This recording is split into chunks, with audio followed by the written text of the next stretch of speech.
Auditeurs, auditrices de la radio des Sans-Voix, bienvenue. Aujourd'hui, on se retrouve pour un nouveau numéro de l'émission Valeurs humaines. Et on va parler de l'exposition Les oubliés de l'histoire avec son organisatrice Mira Gassem. Bienvenue Mira.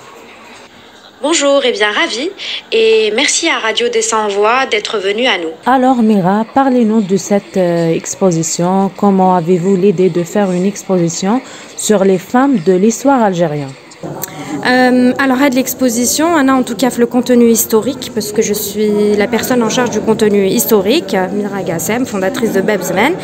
Anna, c'est pas la première fois que je fais ce travail-là. J'ai déjà fait ça au MDS, au Mouvement démocratique et social, l'année dernière.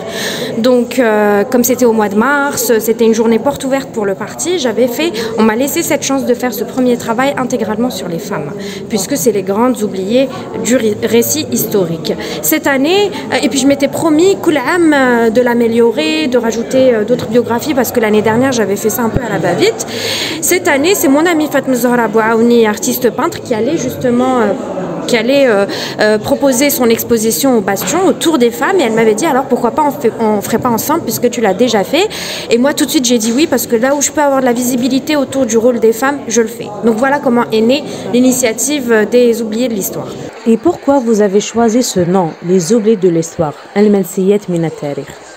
Alors c'est très simple, Mansiyat min at-Tarikh, puisque c'est quelque chose que je n'invente pas. Hein. Les femmes ont été écartées du récit historique pendant des millénaires, puisque la sphère publique était dédiée aux hommes et la sphère privée était dédiée aux femmes. Donc c'est universel, c'est pas propre à l'Algérie, c'est juste que nous, comme on a du retard un petit peu sur tout, donc on a du retard sur du retard. Et du coup, les femmes, même il a fait de l'exposition, vous allez retrouver des noms que tout le monde pense connaître, mais quand on lit leur parcours, on découvre toujours des choses et elles ne sont pas suffisamment mises en avant, elles n'ont pas encore intégré pleinement le récit historique. Alors c'est pour ça qu'on essaye de rétablir un petit peu, modestement évidemment, cette inégalité et en y contribuant. Voilà. Mira, cette exposition rend hommage aux femmes victimes de la décennie noire des années 90. À quel point il est important de parler de ces femmes? Mais parce que c'est les grands. Alors, si les femmes, de façon générale, ont été écartées de l'histoire, alors la Sharia Saouda, c'est les grandes oubliées, puisqu'on en parle dans un tas, dans un lot, alors que sans elles, aujourd'hui, on serait peut-être pas librement, vous et moi, en train de discuter autour de cet événement.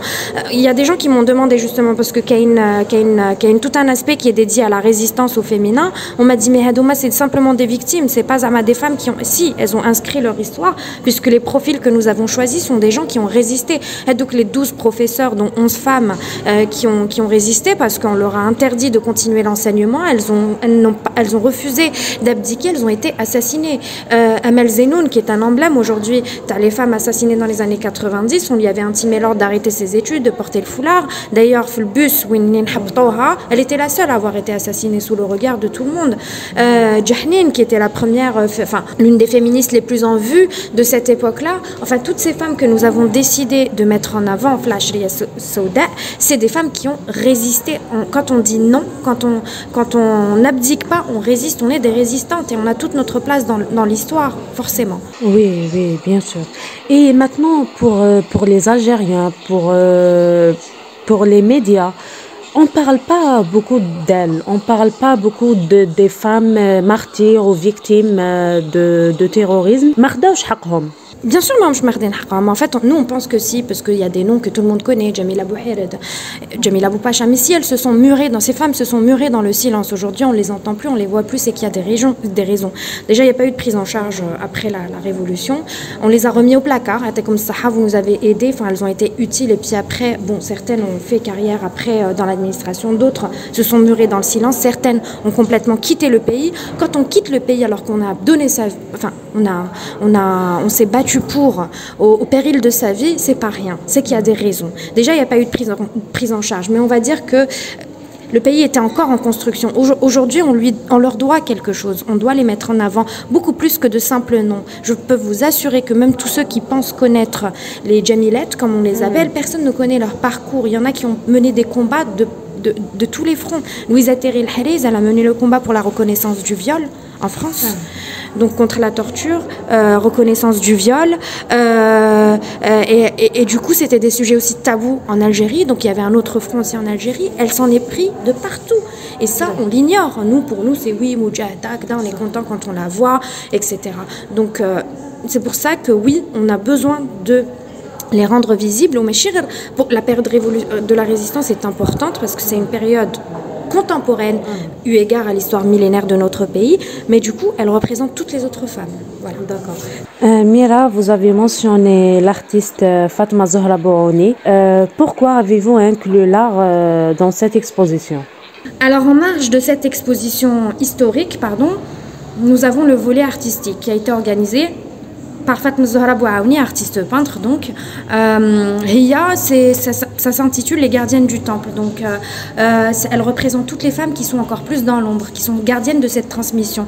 Parce que l'histoire, elle est faite par des gens, des femmes notamment, mais elle est aussi transmise. Donc c'est ces femmes-là qu'elle a voulu mettre en avant, celles qui sont dans l'oralité, dans la transmission encore une fois, dans les arts, dans la tradition, tout ça.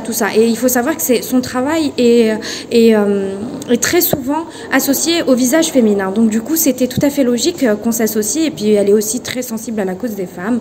Et je pense que vous avez pu admirer ses toiles. Elle a plusieurs styles différents. Elle touche à tout, un peu dans la modernité. Vous avez des choses beaucoup plus classiques à l'étage supérieur. Donc ça peut parler vraiment à tout le monde. Et ce qui est super aussi, c'est qu'elle a intégré ses élèves. Donc du coup, il y a toujours cet esprit de transmission, encore une fois, que ce soit à travers ses toiles ou à travers son travail. Si vous voulez attirer et inciter les gens pour visiter l'exposition, que diriez-vous? Où je troll l'homme. Écoutez, je pense que tout ce que je viens d'expliquer et puis aussi le fait de devoir rendre hommage à ces femmes-là qui au final appartiennent complètement à l'histoire de l'Algérie, et puis on les voit plus comme des figures purement féminines, on les voit comme des figures de proue, en fait, de mouvement, de résistance, de lutte, de combat, et on leur doit ça aujourd'hui. Alors l'exposition, elle est présente jusqu'au 15 janvier, elle va être animée par des conférences, des ateliers par l'artiste peintre Fatma Zahra Bouhouni aussi. Voilà, c'est jusqu'au 15 janvier. Les horaires d'ouverture sont celles du Bastion 23, c'est-à-dire de 9h à 17h, tous les jours à part le vendredi. D'accord. Dernière question. Est-ce qu'il y a une possibilité que vous organisez une autre exposition pareille sur le même thème? Alors évidemment, moi étant féministe moi-même et historienne, donc c'est deux causes qui sont complètement réunies autour de plusieurs projets. Donc oui, j'aimerais déjà l'exposition qui m'a qu'à chaque fois je l'améliore. Pour l'instant, j'ai tenu ma promesse, comme je vous ai dit l'année dernière, elle était plus construite. J'ai envie de zid, je rajoute de toute période confondue à chaque fois, parce qu'il faut savoir que ça coûte de l'argent, c'est un investissement, c'est en fonds propres. Moi, je ne vends pas ce travail-là. Donc, du coup, c'est conséquent pour moi en termes financiers. Mais à chaque fois que je vais essayer de l'agrémenter, de l'agrandir. Et je veux placarder, afficher tous les murs avec ça. Et puis, forcément, il y a du multimédia, la moderniser. Mais bon, j'ai d'autres projets aussi en rapport avec les anonymes, les héros de façon générale, en intégrant aussi les hommes. Merci à toi, Samira. Voilà. Merci à vous. Chers auditeurs, nous sommes arrivés à la fin du numéro d'aujourd'hui. J'espère qu'il vous a plu. On vous laisse maintenant avec un petit sondage de quelques visiteurs de l'exposition. Au revoir. C'est moi la voix. Non, c'est moi la voix. Nous sommes la voix. Nous sommes tous la voix des sans-voix. Ça me plaît beaucoup parce que je découvre plein de têtes féminines héroïques que je connaissais pas avant. Il y en a que je connaissais, mais je connaissais pas toute leur histoire. Donc c'est une expo très riche. Vraiment, on apprend beaucoup sur elle et je pense que c'est l'objectif et il est atteint. Oui, c'est-à-dire c'est important d'aller une exposition avec pour tracer qui me l'histoire qui a été les femmes combattantes de l'histoire de Zaïre. Du coup, c'est vrai que pour être c'est vrai que c'est très bien documenté, qu'il y a des détails sur le maconnaش نعرفوهم bien ولا كنا نعرفوهم mais le parcours تاعهم شويه. Du coup, كاين ديتات ما كناش نعرفوهم كاع يتيك. تما ça donne un plus. هكذا moi je trouve بليك الجزائر هذه كيما يقول لك ما جاتش من العدم ولا. Donc en plus le cadre هنا il est magnifique. En plus ils ont intégré les femmes اللي داروا sacrifice, c'est-à-dire la décennie ils leur ont rendu hommage. C'est important. Même l'histoire moderne de Zaïre, سي سامبوليك شويه. دونك شفنا لا ترانزيسيون تاع الكومبا دي فام في كاع لي زيبوك سوا في ليبوك كولونيال في ليستوار ان بو بلو مودرن تاع الجزائر. بيان سور اكيد عرفني هذا المعرض بالمناضلات الجزائريه سواء في وقت الاستعمار وسواء في وقت العشرية السوداء. بالنسبة لوقت الاستعمار حنايا المناضلات ولا الشهيدات دائما يعرفنا بهم نتعرفوا عليهم في التلفزيون، لكن بالنسبة للمناضلات في العشرية السوداء والشهيدات العشرية السوداء يعني كانت التفاتة جد رائعة. مكنني هذا المعرض أنني نتعرف عليهم أكثر، نتعرف على مناضلات كانوا في وقت صعيب بزاف في عشرية سوداء مرت بها الجزائر، ربي يرحمهم، قدموا للجزائر وكانوا أفضل مثال لنضال المرأة في الجزائر.